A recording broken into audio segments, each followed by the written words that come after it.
Good morning all of you. Class 8 Hindi व्याकरण, आपका lesson है उपसर्ग।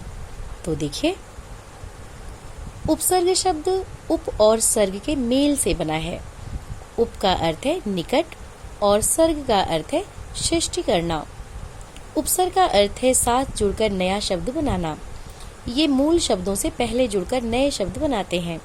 तो देखिए, इसमें बता रहे हैं कि उपसर्ग शब्द दो शब्दों से मिलकर बना है, पहला उप और दूसरा सर्ग। तो ये अलग अलग शब्द हैं। ये उप एक अलग शब्द है और ये सर्ग एक अलग शब्द है। तो इन दोनों शब्दों के मेल से एक शब्द बना उपसर्ग। तो देखिए, चलिए हम इसका अर्थ समझ लेते हैं। उप का अर्थ है निकट या पास और सर्ग का अर्थ है सृष्टि करना। सृष्टि करना, नया शब्द बनाना। उपसर्ग का अर्थ है साथ जुड़कर नया शब्द बनाना। ये मूल शब्दों से पहले जुड़कर नए शब्द बनाते हैं। मूल शब्द मुख्य शब्द, तो ये मुख्य शब्दों से पहले जुड़कर नए शब्द बनाते हैं। उस शब्द के अर्थ में परिवर्तन ला देते हैं, उसका अर्थ बदल जाता है। जब मूल शब्द में उपसर्ग लग जाता है उसके आगे, तो उस शब्द का अर्थ बदल जाता है। तो हम कह सकते हैं वे शब्दांश जो शब्दों से पहले जुड़कर उनके अर्थ में परिवर्तन या विशेषता ला देते हैं, उपसर्ग कहलाते हैं।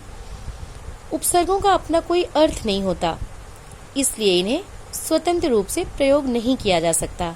ये मूल शब्दों से पहले जुड़ते हैं और उनके अर्थ में परिवर्तन लाते हैं। देखिए, इसमें बता रहे हैं कि उपसर्गों का अपना कोई अर्थ नहीं होता।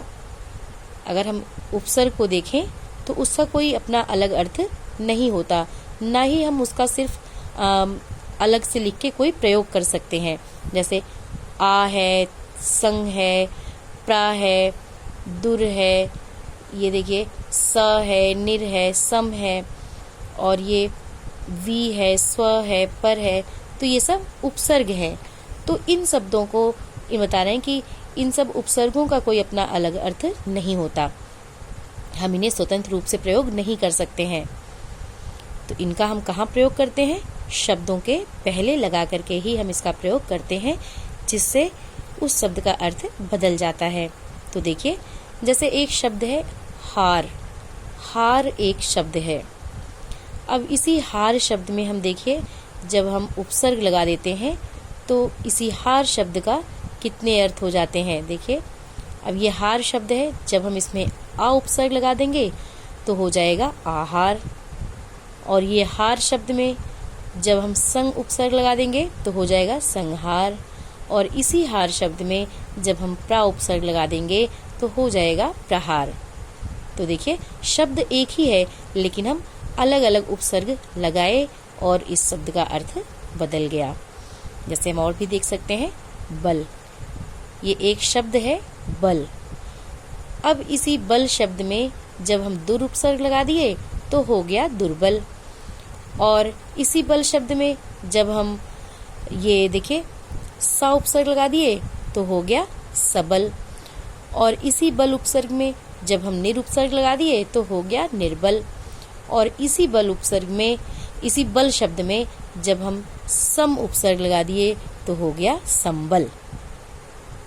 तो देखिए, ये शब्द तो एक ही है, ये बल शब्द है, लेकिन हम अलग अलग उपसर्ग लगाए तो इन शब्दों का, तो इसी एक ही शब्द का अलग अलग शब्द बन गया और इसके अलग अलग अर्थ भी हो गए।